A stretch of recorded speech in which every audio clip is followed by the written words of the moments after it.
So this is how you remove your door or install your door. First, loosen these screws. It's important to use the right size screwdriver that matches these holes. Don't get one that's too small or too big, or you may damage the threads. After it's loose, go ahead and tip the door out. Hold on to the hinge so it doesn't fall down and damage the case. Then lift the door off the bottom. Have somebody help you. The door's heavy. These are about 50, 60 pounds. To put them back in, it's the exact opposite. Pick it up. Get it lined up so it goes in the bottom hinge. Put the hinge back in the top here.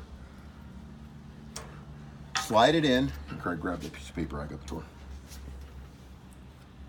You may have a clear spacer or a paper spacer. Either way, it's important. And it goes on the side so that it's not metal to glass. Make sure the glass is square with the back of the hinge.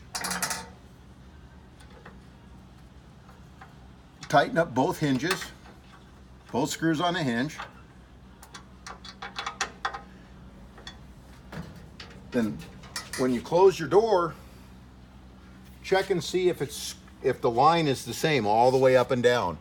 See if the door lines up. Like right here, you can see these two do not line up. And that's because this door is a little bit low. So what I'll do is I'll quickly adjust this other door here. I'll loosen the screws just a little bit. They don't have to be all the way loose. Straighten up the hinge.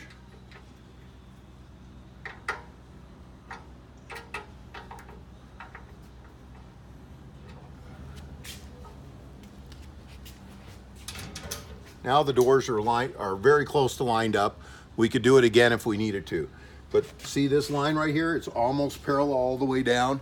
That's important so your case looks right. That's the basic steps of installing or taking out the doors.